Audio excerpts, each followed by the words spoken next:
सभी किसान मित्रों को मेरा नमस्कार। आपके अपने YouTube चैनल कृषि पनघट पर आप सभी का हार्दिक स्वागत है। आज हम फसलों में गिरने वाले पाले व पाले से फसलों में होने वाले नुकसान के बारे में बातचीत करेंगे। उसी के साथ में हम जानेंगे कि पाला गिरने वाले दिन ऐसे मौसम में कौन सा संकेत होते हैं या ऐसा मौसम में क्या परिवर्तन आता है जिससे हमें पता लग पाए कि आज जो पाला गिरने वाला है। उसके अलावा हम पाले से हमारी फसलों को कैसे बचा सकते हैं, कुछ रासायनिक व परंपरागत तरीकों के बारे में भी हम बातचीत करेंगे। उसी के साथ में हम देखेंगे कि पाले से कौन कौन सी फसलें जो हैं ज़्यादा प्रभावित होती है। बात करें पाले की तो पाला जो है वो 25 दिसंबर से लेकर जो 5 फरवरी तक का जो समय होता है, इस समय के बीच में पाला गिरने की संभावना जो है वो ज़्यादा रहती है। पाले की वजह से सब्जी वर्गीय फसलों में 80 से 90%, व जो दलहनी फसलें हैं उनमें 60 से 70%, उसी के साथ में अनाज वर्गीय फसलें जैसे गेहूँ जो इनके अंदर 10 से 20%, व फलदार जो फसलें होती है जैसा कि केला पपीता, इनमें 80 से 90% तक के नुकसान होने की संभावना जो है रहती है।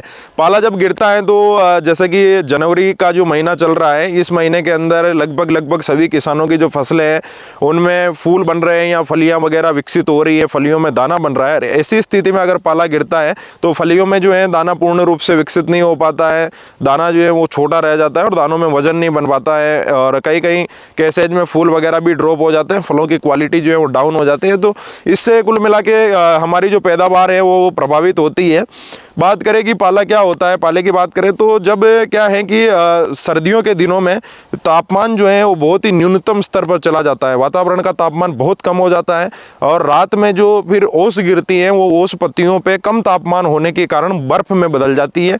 बर्फ़ में बदलने से जो पौधे का तापमान होता है वो तापमान भी कम हो जाता है, जिसके कारण पौधे की जो कोशिकाएं होती हैं उनमें पानी मौजूद होता है, वो पानी जो है वो बर्फ़ में परिवर्तित हो जाता है, उसकी बर्फ़ जम जाती है, और बर्फ़ का जो घनत्व आयतन है वो पानी से ज़्यादा होता है। इसलिए आयतन बढ़ने के कारण कोशिका की जो भित्ति होती है वो फट जाती है, जिसके कारण पौधे की पत्तियां आपको झुलसने जैसी, सूखने जैसी दिखेगी, और फूल फल व पूरा पौधा जो है इससे प्रभावित हो सकता है। दूसरी चीज़ ये है कि पाला गिरने के ऐसे कौन से संकेत होते हैं, तो जिस भी दिन पाला गिरेगा उस दिन क्या है कि सुबह से लेकर दोपहर तक तेज़ हवा चलेगी, ठंडी हवा चलेगी, जिससे वातावरण का तापमान जो है वो बिल्कुल नीचे आने लग जाएगा। उसके बाद में जो है मौसम खुला रहेगा, एकदम आसमान जो है वो साफ रहेगा, और दोपहर बाद में ये तेज़ हवा जो है बंद हो जाएगी। ऐसी स्थिति में आप पूरा अनुमान लगा सकते हैं कि उस दिन पाला जो है गिरने वाला है, पाला गिरने की पूरी जो है संभावनाएँ रहती है। बात करें कि पाला जो है मुख्य रूप से कौन कौन सी फसलों को जो है प्रभावित करता है, तो जैसा कि सरसों, चना, चिया, आलू व अन्य जो सब्जी वर्गीय फसलें होती हैं, उसके अलावा जो फलदार पौधे होते हैं, लगभग सभी फसलों में पाले से नुकसान होता ही है। तो पाले से हम हमारी फसलों को कैसे बचा सकते हैं, तो यहाँ पर हम कुछ रासायनिक व कुछ परंपरागत तरीकों का जो है उपयोग करके पाले से हम हमारी फसलों को बचा सकते हैं। जैसे कि जिस दिन भी तापमान जो है वो 4 डिग्री से नीचे आ जाता है उस दिन निश्चित रूप से जो है पाला गिरता है। तो ऐसे दिनों में आप सिंचाई करते रहें। सिंचाई करने से फसल व पौधे का जो तापमान होता है ज़मीन और पौधों का वो बढ़ा हुआ रहता है, इससे भी पाला गिरने की समस्या से बचा जा सकता है। उसके अलावा जो है आप फसल में शुरुआती अवस्था से ही खाद उर्वरक अच्छे से दें, जिससे कि फसल के पौधे मजबूत रहें, तो उससे भी फसलों को पाले से बचाया जा सकता है।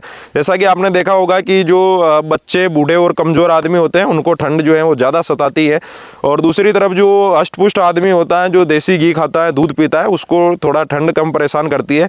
ये एक मजाक की बात थी। उसी प्रकार से आप फसलों में भी अच्छे से खुराक पानी दें, और अगर जिस दिन भी पाला गिरने की संभावना हो उस दिन आप रात में 10 से 2 बजे के बीच में अपने खेतों पे जाए, और वहाँ पे जो उत्तरी पश्चिमी दिशा होती है, जिस साइड से शीतलहर चलती है, उस दिशा में खेत की मेड़ों पे घास फूस व फसल के जो अवशेष होते हैं उनसे आप धुआं करें। धुआं करने से भी फसल में जो है तापमान थोड़ा बढ़ जाता है, इससे भी फसल को पाले से हम बचा सकते हैं।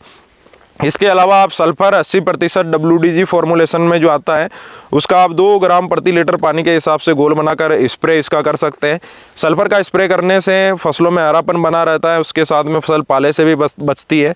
इसके अलावा सल्फर एक फफूंदीनाशक की तरह भी काम करता है। जो पाउडरी वगैरह, मिल्ड्यू वगैरह होता है, जैसे कि सफ़ेद फफूंदी जो रोग होते हैं, उनमें इसका आपको अच्छा रिजल्ट भी मिलेगा। इसके अलावा आप थायोयूरिया 500 ppm जो आता है उसका 1 ग्राम प्रति लीटर पानी के हिसाब से घोल बनाकर इसका भी स्प्रे कर सकते हैं। हैं, इससे भी फसल को पाले से बचाया जा सकता है। उसके अलावा आप गंधक का तेजाब जो आता है वो आधा ml प्रति लीटर पानी के हिसाब से घोल बनाकर उसका भी आप स्प्रे कर सकते हैं। उससे भी आपको अच्छा रिजल्ट जो है फसल के अंदर मिलेगा। और अगर जैसे कि आपके नर्सरी में पौधे हैं, छोटे पौधे हैं, तो उनको आप जो क्रॉप कवरिंग आती है उससे ढक के बचा सकते हैं। इसके अलावा घास फूस व पुआल से भी आप उन पौधों को ढक के जो है सुरक्षित रख सकते हैं। इसके अलावा क्या है कि अगर आपकी फसल पाले से प्रभावित हो चुकी है या जल चुकी है तो ऐसी स्थिति में जो समुद्री शैवाल युक्त बायोस्टिमुलेंट होते हैं उनका स्प्रे आप कर सकते हैं। इससे जो पौधे की जो कोशिकाएं सही से बची हुई हैं वो अपना काम सही से कर पाए और पौधे को जो न्यूट्रिएंट व पानी की जो ज़रूरत होती है वो अच्छे से पहुँचा सके, ताकि पौधा वापस से जल्दी से रिकवरी जो है वो कर सके। ये इफ़को सागरिका का स्प्रे आप कर सकते हैं 30 ml प्रति पंप और 2 ml 1 लीटर प्रति लीटर पानी के हिसाब से इसका घोल बना के आप स्प्रे कर सकते हैं। अगर वीडियो में दी गई जानकारी आपको अच्छी लगी हो तो हमारे वीडियो को लाइक करें, उसी के साथ में हमारे चैनल को सब्सक्राइब करें, ताकि इसी प्रकार की बेहतरीन जानकारी से परिपूर्ण वीडियो हम भविष्य में भी आपके लिए आगे लाते रहें। वीडियो को पूरा देखने के लिए धन्यवाद। जय जवान जय किसान।